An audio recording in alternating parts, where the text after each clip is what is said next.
we have brought our sheep in yesterday afternoon and left them around the wool sheds, and then early this morning we popped them straight into here.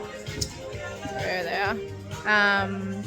Let them empty out in the wool sheds, and then we came back in pretty much first thing, start dagging, doing feet. We'll be drenching, vaccinating, and then also weaning, so the lambs will come off their mums today. So, busy day. For anyone that doesn't know exactly what I mean by dagging, it's something that we do to remove the wet, dirty wool between the legs, tail, and around the rear end. We do this one before lambing, and the second time now before we hit into warmer weather. It's just trying to prevent fly strike mainly. Fly strike is the #1 killer of sheep in Australia, particularly in the hot, dry conditions or even in humid conditions where maggots are laid within the wet, dirty areas of wool. And the maggots then feast on the living flesh of the animal. It's incredibly painful and can cause death in a matter of days.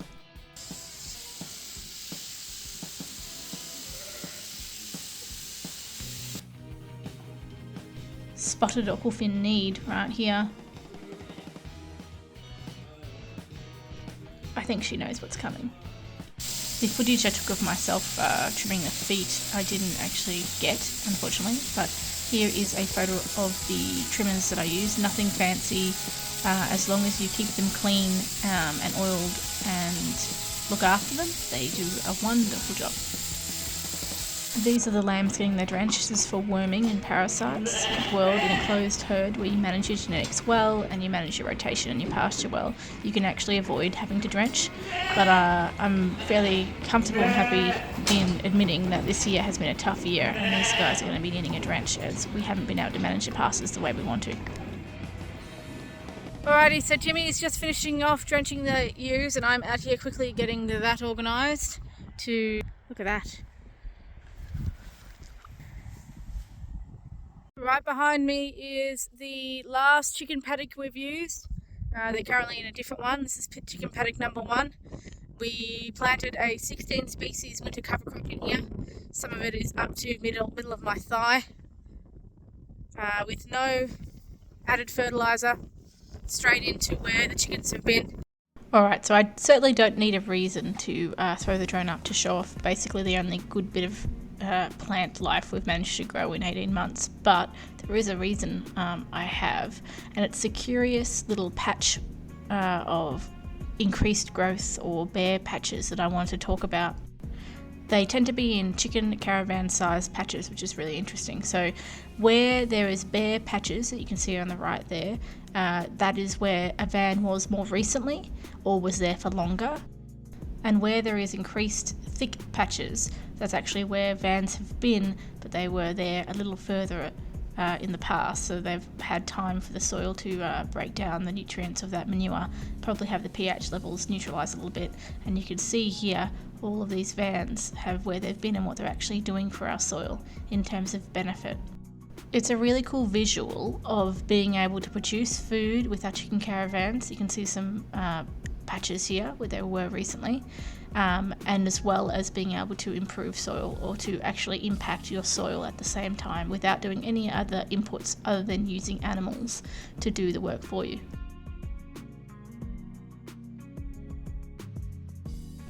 Here is another angle for you. I also think that potentially certain plants out of the diverse cover crops that we planted are probably growing better in the conditions closer to where the manure was more heavy than others.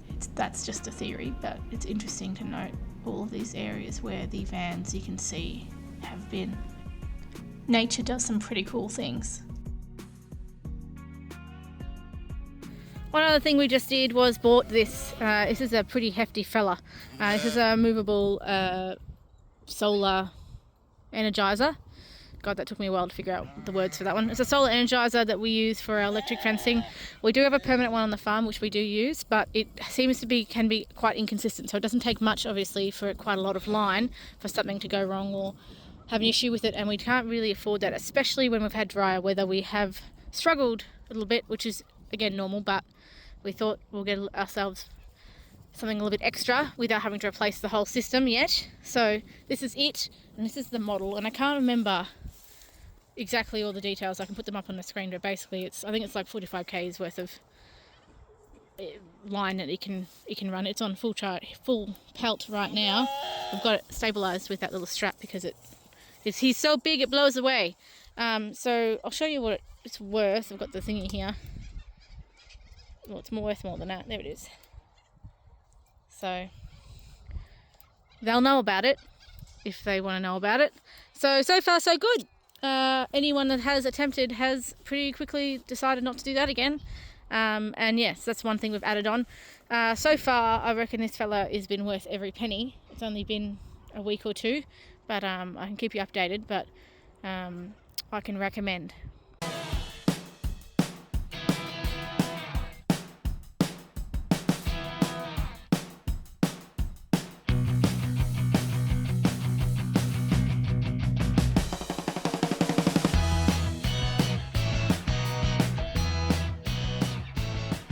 Alrighty, we are fence line weaning. We do this every year. It's what we find works best. It is really the best way we feel to keep animals calm and as stress-free as possible.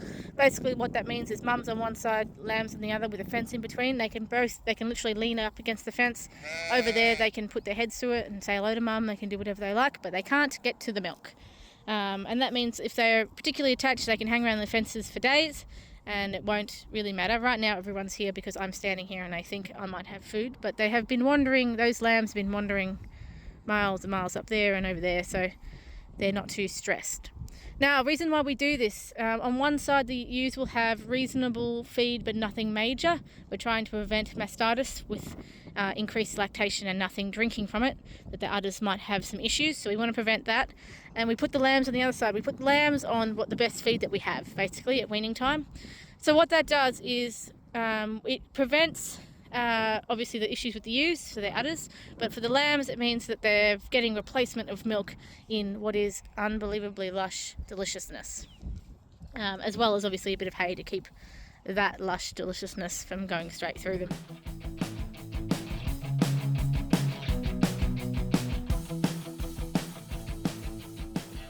Jimmy and I have been really worried about our lambs this year is that we've had the driest, hardest drought. Yeah, we all know, we don't need to bang on about it, that we've ever seen. What that means is we've had the least feed that we've ever had.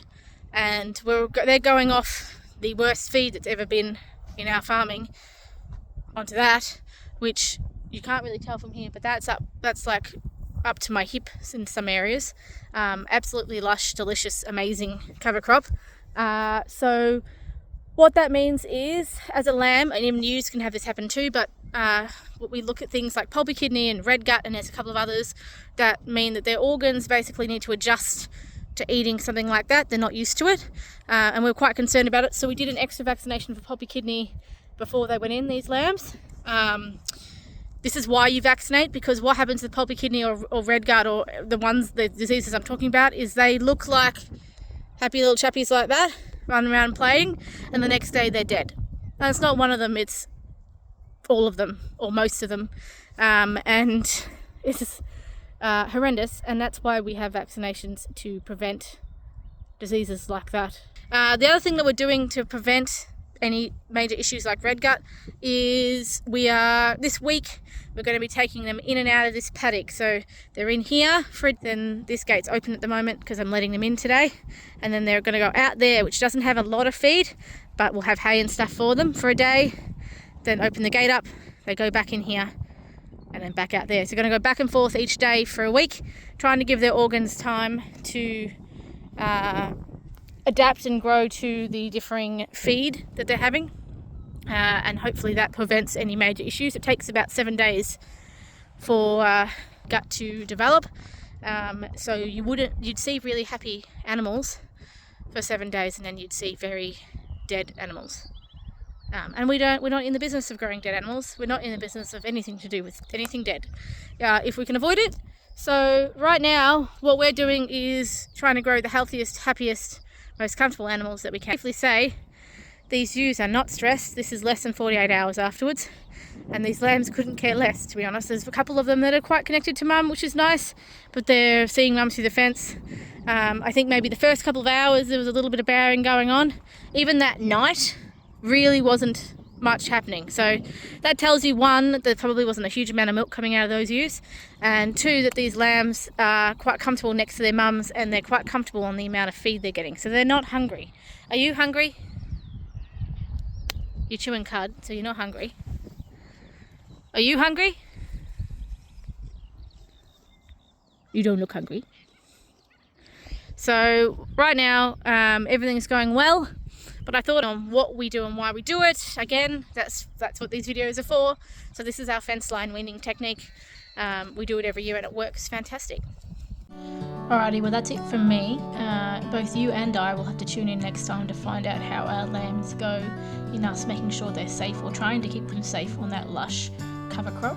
So fingers crossed there. We'll add in the cattle in the next couple of days, as there's just too much food for the lambs to get through there.